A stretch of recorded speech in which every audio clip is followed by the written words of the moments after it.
Now, within education and cultural change, an important aspect which needs not to be overlooked are the problems which were going on in subcontinent. So the first one is national education with an unresolved issue. اب national education میں وہ کون سے issues ہیں جو unresolved تھے؟ That education was bound to be an area of contestation in a country where people belong to different communities and cultures. اب ایک ایسا ملک جو کہ ایسی عوام پر مشتمل ہے جن کے بیک گراؤنڈز فرق ہیں، جن کے ریجنز بہت واسٹ ہیں، جن کی جو ہسٹری ہے وہ بڑی مختلف ہے، جن کی زبان ایک دوسرے سے ڈفرینٹ ہے، وہاں پہ ایجوکیشن ایک سبجیکٹ آف کنٹسٹیشن جو ہے وہ بنتا ہے.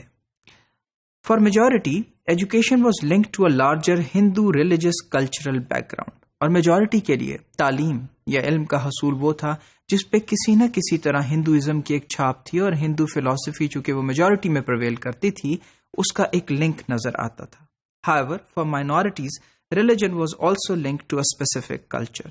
اور مائنورٹیز کے لیے جو ریلیجن تھا یعنی جو مذاہب تھے وہ بھی کسی نہ کسی طرح ایک اسپیسیفک کلچر کے ساتھ ہمیں لنک ہوتے ہوئے نظر آتے ہیں.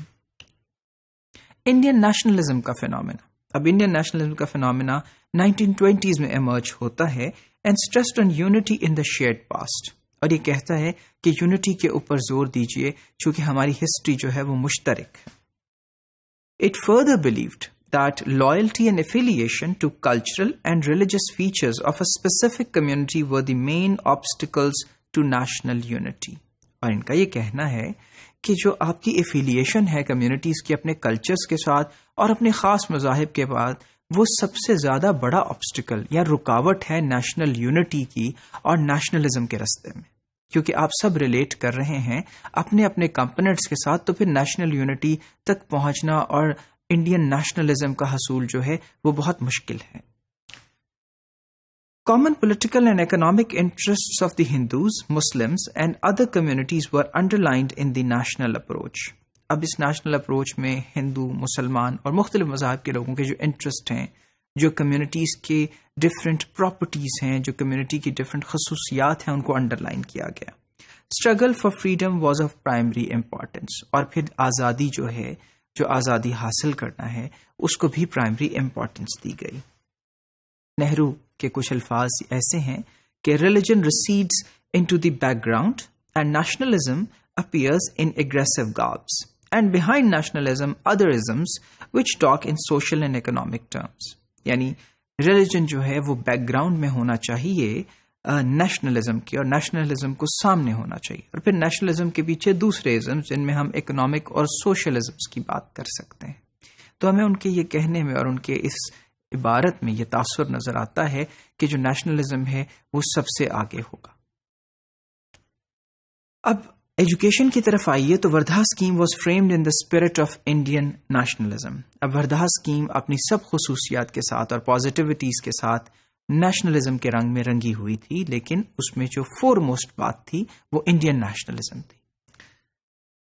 Hence, it didn't take into consideration the education of countries' major communities with regards to their diverse cultural and religious traits. اور پھر یہ کسی طرح بھی جو کمیونٹیز کے ریلیجس اور سوشل ٹریٹس تھے ان کو ملحوظ خاطر نہ رکھ پائی، کیونکہ وہ اتنے ویرڈ تھے. اور پھر نیشنلزم کی بات جو سامنے آتی ہے تو کسی نہ کسی طرح وردھا اسکیم جو ہے وہ انڈرمائن کرتی تھی لوگوں کی ریلیجس ویلیشنز کو بھی اور ان کے مختلف کلچرل بیک گراؤنڈس کو بھی. However, the scheme didn't discourage any form of religious observance. یعنی اس نے مذاہب کی جو پریکٹسز تھیں ان کو کسی طرح بار نہیں کیا. And public schools premises were allowed to be used for religious instructions after the school hours. اور اسکولوں کے پریمیسز پہ آپ ریلیجس انسٹرکشن اسکولس کے بعد دے سکتے تھے. The issue of religious education to be made an official part of the school curriculum or not remained unresolved, as many were in the support of the idea while there were others who believed education needed to remain secular. اب یہاں جو بہت بڑا ایک unresolved issue تھا وہ یہ رہا کہ جو مذہبی تعلیم ہے اسے نصاب کا حصہ بنایا جائے یا نہ بنایا جائے. اب بہت سے لوگ تو اس کے حق میں تھے کہ بھئی اسے نصاب کا حصہ ہونا چاہیے، کیونکہ اس کے ساتھ مورل ٹریننگ ہوتی ہے، اسپرچول ٹریننگ ہوتی ہے. لیکن ہاں ایک کمیونٹی یہ چاہتی تھی کہ چونکہ برصغیر میں بہت سی قومیں آباد ہیں تو اور بہت سے ریلیجنز ہیں جن کے پریکٹسز ہیں، تو پھر اس کو سیکولر رہنا چاہیے، اور اس کو سیکولر جس میں تمام لوگ برابر ہیں اور پلورلسٹک رہنے کے لیے کسی طور بھی یہ بہتر نہیں ہوگا کہ مذہبی تعلیم کو نصاب کا حصہ بنایا جائے.